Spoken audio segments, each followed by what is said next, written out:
بسم اللہ الرحمن الرحیم۔ تمام تعریفیں اللہ کے لیے، درود اور سلام محمد اور آل محمد۔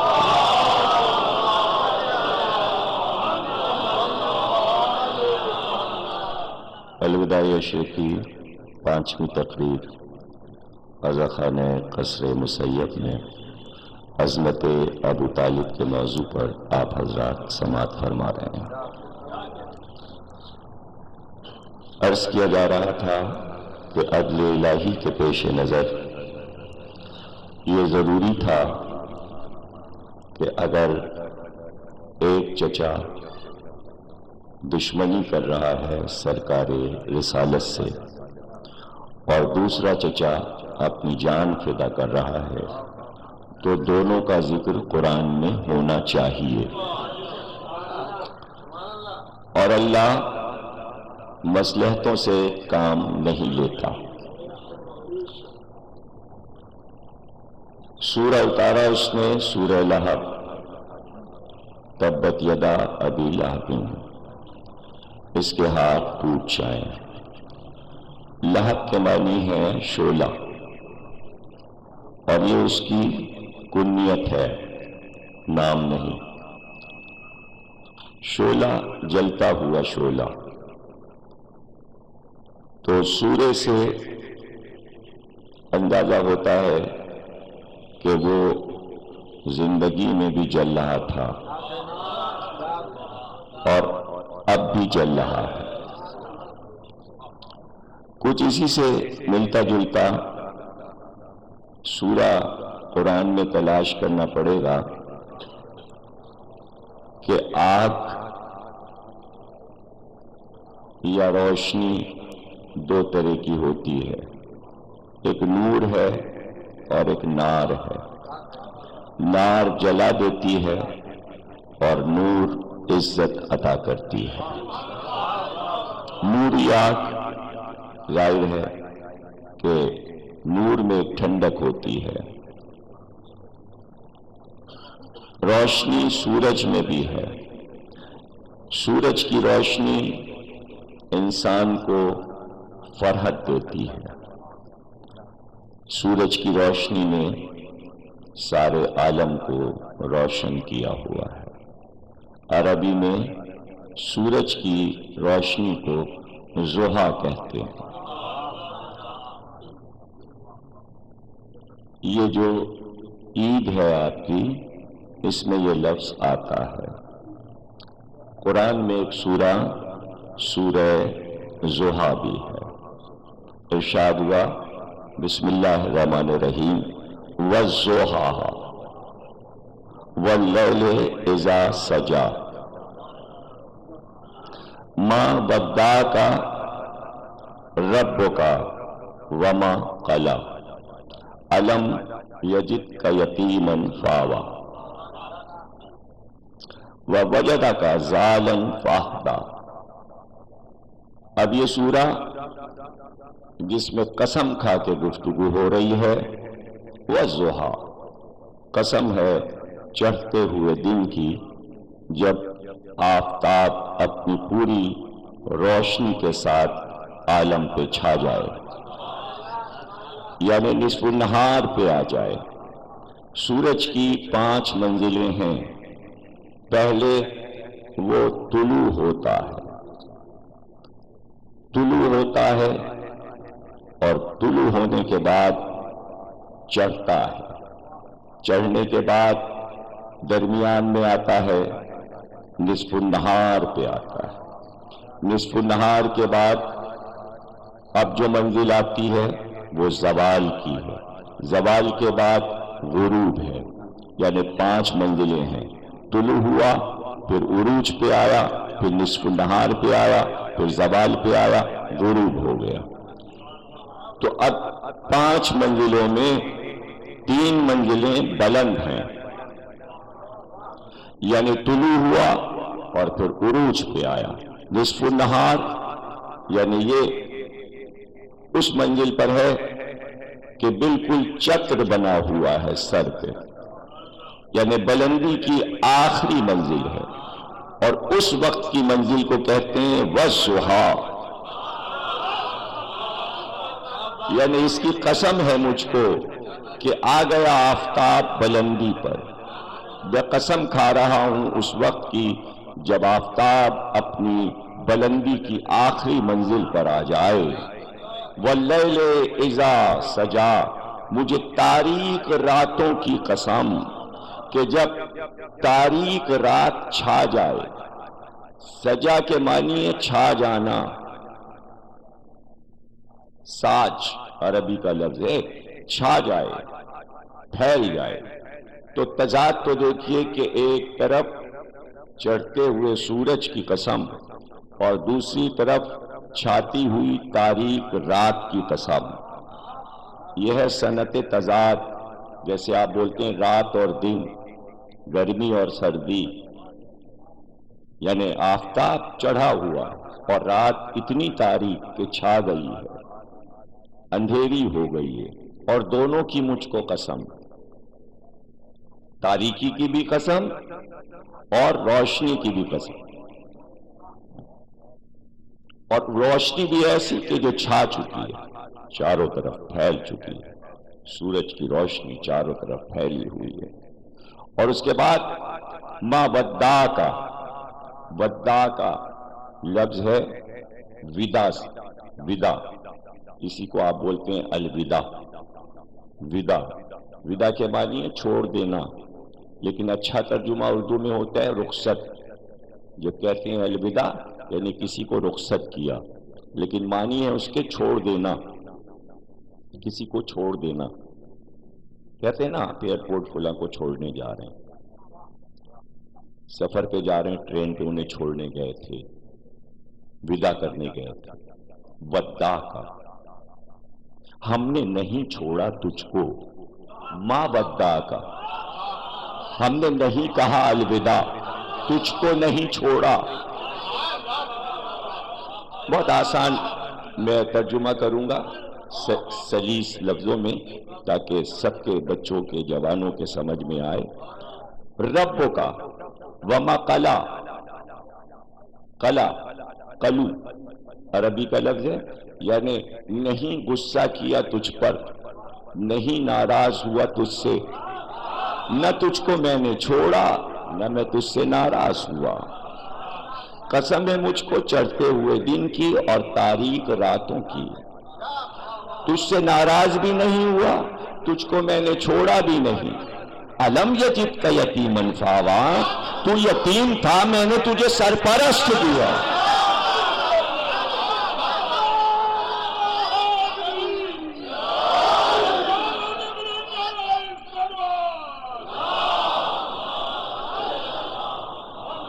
تو یتیم تھا میں نے تجھے سرپرست دیا.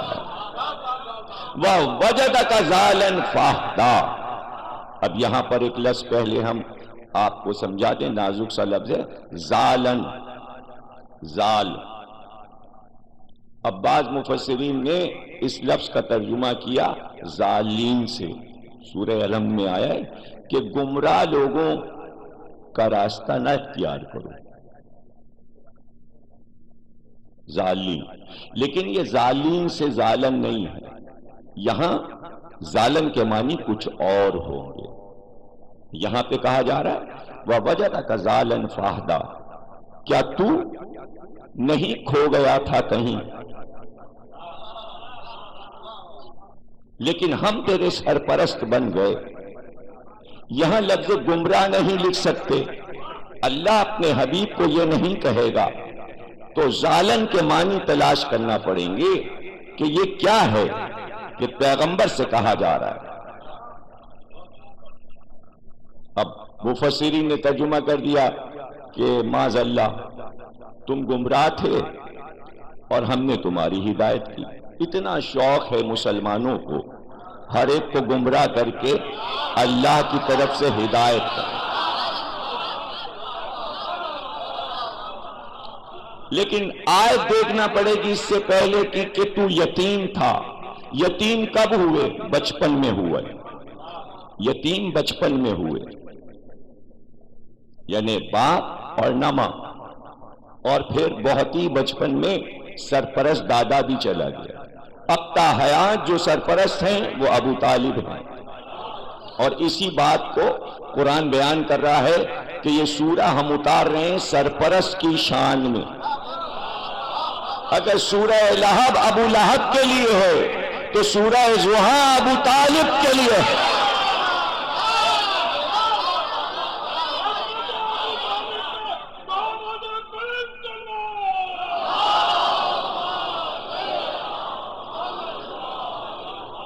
دیکھیے عجیب بات یہ ہے کہ اگر اس سورے کو لے کر کسی اور کے حوالے کرنا چاہیں تو بڑی لاچاری ہے، اس لیے کہ جب نبی یتیم ہوئے اس وقت امت نہیں تھی، اصحاب نہیں تھے۔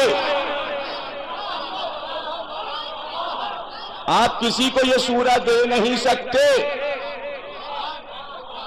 مجھے بتائے مفسر کہ اگر یتیم تھے تو سرپرست کون بنا ہوا تھا؟ باپ نہ رہا پیدا ہونے سے پہلے، پیدا ہوئے تو 2.5 برس تک ماں ساتھ رہی، 8 برس تک دادا ساتھ رہا۔ اب 8 برس کی عمر سے لے کر 50 برس کی عمر تک سرپرست صرف ابو طالب ہے، اس میں کوئی شریک نہیں ہے سوا علی کے۔ اس سرپرستی میں کوئی شریک نہیں۔ بیست تک تو کوئی دعویٰ نہیں کر سکتا کہ ہم نبی کے ساتھی تھے۔ اگر آپ کہیں تو یوں کہیں کہ بیست سے پہلے ابو طالب ہی باپ، چچا، دادا، ماں، سرپرست، صحابی۔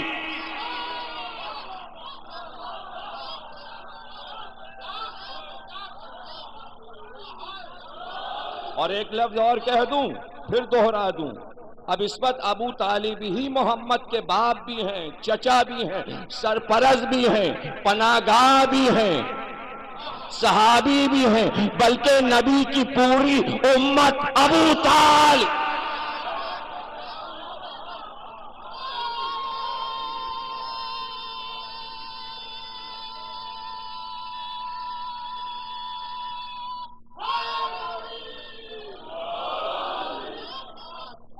لیکن یہ آیت درمیان میں ایسی آ گئی زالن فہدا، یہ زال کے کیا معنی؟ اب جو لغت دیکھنا شروع کیا ہم نے تو زالن کے معنی تلاش کیے۔ عربی میں بعض لفظ ایسے ہوتے ہیں کہ کسی تصویر کو محفوظ کرتے ہیں، وہ لفظ اس میں پورا منظر ہوتا ہے۔ بہت سے لفظ ہم گنوا سکتے ہیں کہ بغیر منظر سمجھائے آپ لفظ کے معنی نہیں کہہ سکتے، یہ عربی کا ہے۔ اردو میں بھی ایسے لفظ ہیں، بہت سے لفظ ایسے ہیں کہ جب تک منظر نہ کھینچیں لفظ کے معنی نہیں پتہ چلتے۔ تو یہاں زال کے معنی جب ہم منظر کھینچیں گے تب معنی پتہ چلیں گے۔ زال کے معنی ہے جب چرواہا اپنے جانوروں کو لے کر چرانے کے لیے صحرا میں جاتا ہے اور جب جھٹپٹے کے وقت واپس آتا ہے اپنے جانوروں کو لے کر، اور اچانک ایسا ہو کہ جھٹپٹے میں ہلکے ہلکے سرمئی اندھیرے میں چرواہا جانوروں کو لے کے چلا جائے اور ایک بکری کا چھوٹا سا پیارا سا بچہ اپنے اس چرواہے کے ریوڑ سے بچھڑ جائے، چرواہا چلا جائے جانوروں کو لے کے، اب بکری کا بچہ صحرا میں کیا کرے گا؟ وہ منہ اٹھا کے آواز دے گا اور آسمان کو دیکھے گا، یعنی کسی سے مدد نہیں مانگے گا۔ اس بچے کو یہ معلوم ہے مدد وہاں سے آئے گی۔ جو بچہ اپنے ریوڑ سے بچھڑ جائے اس وقت کے منظر کو کہتے ہیں زالن فت۔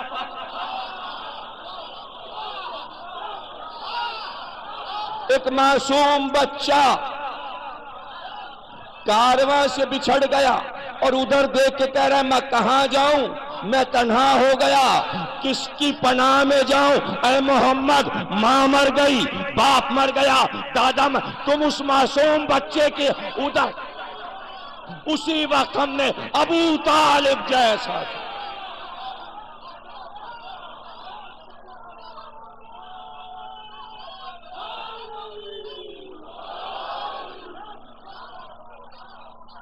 تم دیکھ رہے تھے آسمان کی طرف، تم ہماری طرف دیکھ رہے تھے سرپرست دے دے، ہم نے سرپرست دے دیا، سرپرست دے، ہم سرپرست بن گئے تمہارے۔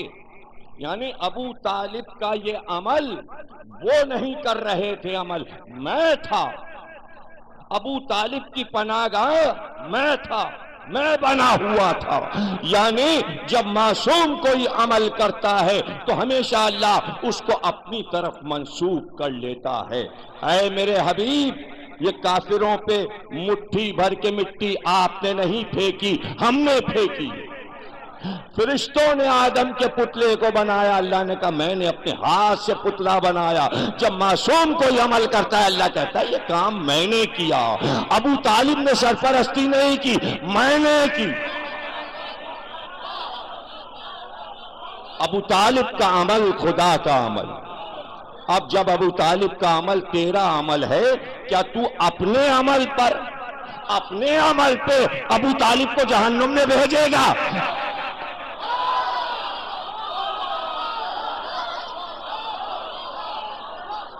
یہ تو تیرا عمل ہے، تو سرپرست بن، پناہگاہ دے دی ابو طالب کی صورت میں۔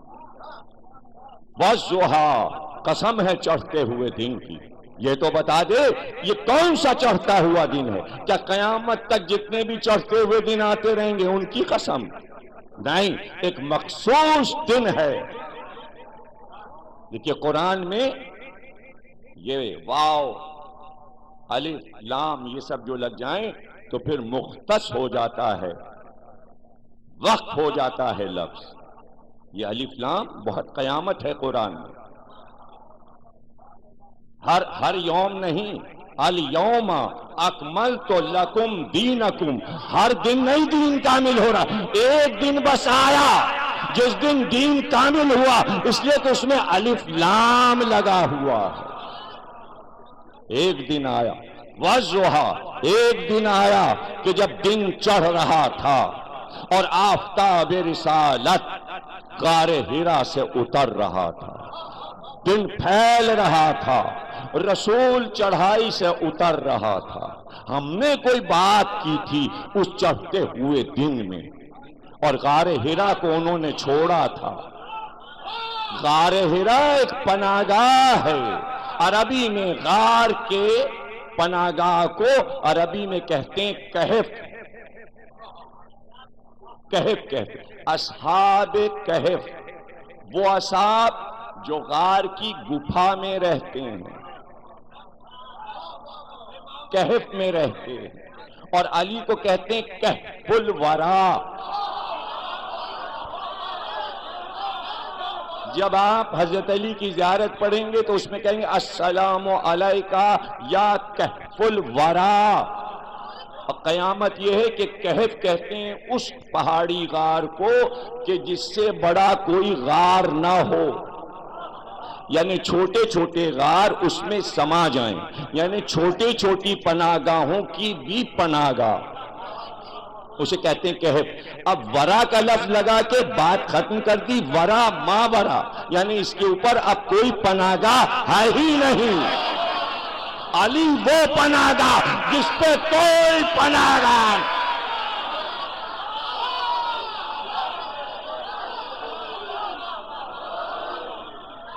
کہف الورا، اور وہ پناہگاہ جسے آپ کہتے فاران کی چوٹی پر غار حرا۔ میں نے اس کی زیارت کی ہے ماما، کافی دیر بیٹھا ہوں، جہاں پہلی وہی سورہ علق نازل ہوا، جس پتھر پہ بیٹھے تھے اس غار کے اندر جائیے، بہت پرکیف منظر ہوتا ہے۔ ایک تو چڑھنے میں کافی دیر لگتی ہے، 2.5-3 گھنٹے، آپ کے لوگ چڑھتے ہیں، بہرحال میں بہت تیزی سے چڑھتا چلا گیا، حالانکہ چڑھتے ہوئے دن میں چڑھا تھا میں اوپر، بہت تیز دھوپ تھی، لیکن جانا ضروری تھا، وہ جگہ دیکھنی تھی، اس کی بلندی دیکھنی تھی کہ جہاں سے اترے ہیں آ رہے ہیں، راتیں گزاری ہیں اس غار میں، تو اس پناہ گاہ کو چھوڑ کے آپ کہاں جا رہے ہیں؟ پتہ چلا اب چھوٹی پناہ گاہ چھوڑ کے بڑی پناہ گاہ کی طرف کا سفر ہے۔ دیکھنا یہ وہ کون سی پناہ گاہ ہے جس کی طرف یہ نبی جا رہا ہے۔ اور ابھی سورہ علق نازل نہیں ہوا، پہلی وحی نہیں آئی۔ دیکھیں ایک پروگرام جیو سے میرا آئے گا انشاءاللہ، آپ دیکھیں گے نزول وحی، شان نزول وحی پہ پروگرام، اس میں آپ دیکھیے گا جو باتیں میں ہیں میری، اور اس سے ملائیے گا جو وحی کے متعلق میں بتا رہا ہوں۔ علی نے پہلی وحی کا منظر کھینچا ہے نہج البلاغہ، ابھی پہلی وحی نہیں آئی، اور وحی سے پہلے کچھ باتیں اللہ کی ہوئی ہیں محمد سے، اس لیے چلے، غار سے اترے، دوپہر میں اترے اور محلہ بنی ہاشم میں آئے۔ اب 12 چچا ہیں اور سب کے دروازے ہیں، ہر دروازے کو چھوڑا۔ عباس بن عبد المطلب کے دروازے سے گزرے، آگے بڑھ گئے۔ حارث بن عبد المطلب کے دروازے سے گزرے، آگے بڑھ گئے۔ قیداق بن عبد المطلب کے دروازے سے بڑھے، آگے بڑھ گئے۔ حمزہ بن عبد المطلب کے دروازے سے بڑھے، آگے بڑھ گئے، اور جا کر ٹھہرے ابو طالب کے دروازے پر۔ دروازہ کھولا، گھر میں آئے، آ کر حجرے کے در پر بیٹھے۔ ابو طالب نے چہرہ دیکھا۔ اب تمام مورخین نے لکھا ہے کہ جب بھتیجے کا چہرہ دیکھتے ابو طالب کے آنسو چلتے، اور جب کوئی پوچھتا کہ بھتیجے کو دیکھ کر یہ آنسو، تو کہتے مجھے اپنا بھائی عبداللہ یاد آتا۔ آئے، بیٹھے، چچا نے بھتیجے کو دیکھا اور ایک بار کہا میرے لال، میرے بیٹے ناوقت کیسے آئے؟ یہ دوپہر میں کیسے آئے؟ چڑھتے ہوئے دن میں کیسے آئے؟ بھئی عربی میں کہا ہوگا نا چڑھتے ہوئے دن میں کیسے آئے، تو لفظ ضحیٰ آیا ہوگا نا، میں تو اردو میں کہہ رہا ہوں۔ یہ چڑھتے ہوئے دن میں کیسے آئے؟ بہت چہرے سے تشویش ظاہر ہے کہ چچا مجھ سے پوچھا گیا ہے۔ اب یہ تو گھر کی باتیں ہیں اور گھر والے جانے، جب وحی آئے گی تو امت کو پتا چلے گا، تو پہلی وحی الگ سے امت باتیں شروع کرے گی، اس سے پہلے کی باتیں امت کو کیا معلوم؟ اگر پوچھنا ہے تو گھر والوں سے پوچھئے، وہ بتائیں گے کہ 40 برس کی عمر کیسے گزری ہے، وہ باتیں آپ نہیں بتا سکتے۔ آپ تو بس جب سے نبی کو جانتے ہیں، جب سے وہ نبی بنے۔ آپ نے آمنہ کی گود میں کب دیکھا ہے؟ منا لیجئے عید میلاد النبی، لیکن وہ مناظر آپ نے دیکھے کہاں؟ جنہوں نے دیکھے ہیں دل کی آنکھوں سے، وہ اب تک دیکھ رہے ہیں، اس لیے کہ سینہ بہ سینہ آ رہا ہے۔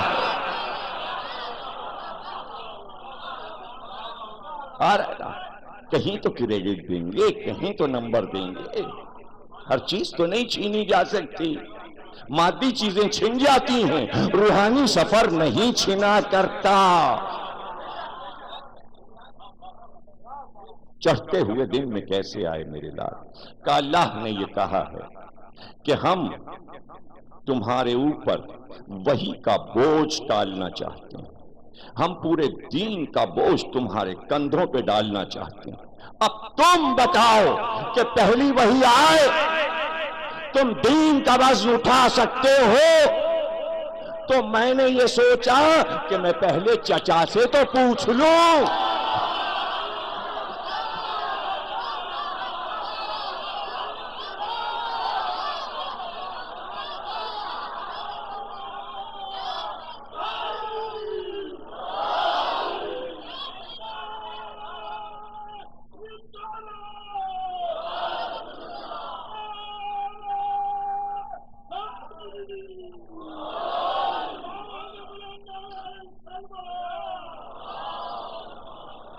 چچا آپ کا کیا خیال ہے؟ چچا آپ کا کیا خیال ہے؟ کاش ہم سب وہاں ہوتے تو ابو طالب سے کہتے منع کر دیجئے، خامہ خواہی کی ایک امت بنے گی، اور آپ کو کافر کہے گی. کیا آپ کو منظور ہے آپ کو کافر کہا جائے؟ اس سے بہتر ہے یہ سب قصہ یہیں رہنے دیجئے. کہیے میں نہیں ذمہ داری لے سکتا، میں تمہارا سرپرست نہیں بن سکتا، میں تمہارا ساتھ نہیں دے سکتا، میں بوڑھا ہو گیا ہوں، میں تمہارا ساتھ کیسے دوں گا؟ نہ میرے پاس لشکر ہے، نہ میرے پاس فوج ہے، نہ گھوڑے ہیں، نہ تلواریں ہیں. بچے میرے جو ہیں کوئی وہاں حبش میں ہے، کوئی ابھی بالکل نونہال ہے، ابھی نوجوان ہے، کیا عمر ہے اس کی؟ ایک اکیلا بیٹا کیا کرے گا؟ میں تمہارا ساتھ کیسے دوں گا؟ میرے سارے بھائی میرے ساتھ نہیں، بھتیجے میرے ساتھ نہیں، اور مکے کا حال تمہیں معلوم ہے. اب یہاں کہاں اعلان کرنے جا رہے ہو؟ رہنے دو، بس دین کو عیسیٰ پہ ختم ہو جانے دو. کافی ہے، عیسائی کافی اور عیسیٰ کا نبی کافی. اب میں کہاں ساتھ دوں؟ ہو سکتی تھی یہ گفتگو یا نہیں ہو سکتی تھی؟ امکان میں تھا. اور اگر کوئی اور گفتگو ہو تو امت احسان مانے گی نا ابو طالب کو. اب غور کیجئے گا کیا گفتگو ہوئی.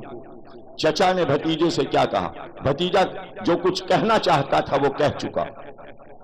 جب آئے محمد تو مخاطب کیا تھا میرے لال، میرے بیٹے، نا وقت کیسے آئے. جیسے ہی کہا کہ ذمہ داری آنے والی ہے، وہی آنے والی ہے، دین کی ذمہ داری ملنے والی ہے، اعلان کے لیے پوچھا گیا ہے، تو ویسے ہی اب لہجہ بدلا. ابھی تک کہہ رہے تھے میرے لال، میرا بیٹا، اب جو گفتگو شروع ہوئی تو کہا اے میرے سید و سردار. سرداری دی کس نے؟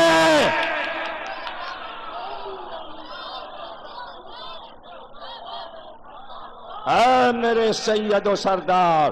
پھر دیر کیا ہے؟ دیر کیا ہے؟ لے لیجئے ذمہ داری. اور سنیے، آپ ذمہ داری لے لیجئے، اور جس دن آپ نبوت کا اعلان کریں گے، یہ ابو طالب کا وعدہ ہے، یہ ابو طالب کا وعدہ ہے. ان سارے عربوں کو گھیر کر اس طرح لائیں گے جیسے چرواہا اپنے جانوروں کو گھیر کے لاتا ہے.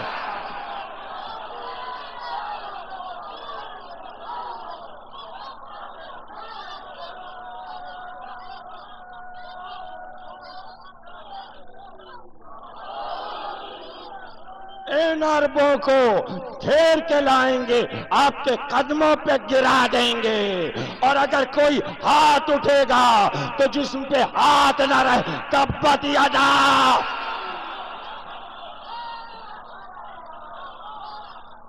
اور اگر آنکھ اٹھے گی تو چہرے پہ آنکھ نہ رہے گی. بڑھئے میرے سید و سردار، آگے بڑھئے. اب جا کے کہیں تبھی تو سورہ علق نازل ہو. اب آغاز اسلام ہو تو کہیے نا ابو طالب نقطہ آغاز اسلام ہے. کیا حرج ہے کہنے میں؟ اسلام کا نقطہ آغاز کا ابو طالب، قرآن کے آغاز کا نقطہ بیٹا، وہ باپ ہے، یہ بیٹا ہے. نقطہ نہ وہ رکھیں نہ یہ رکھیں تو نہ قرآن شروع ہو نہ اسلام.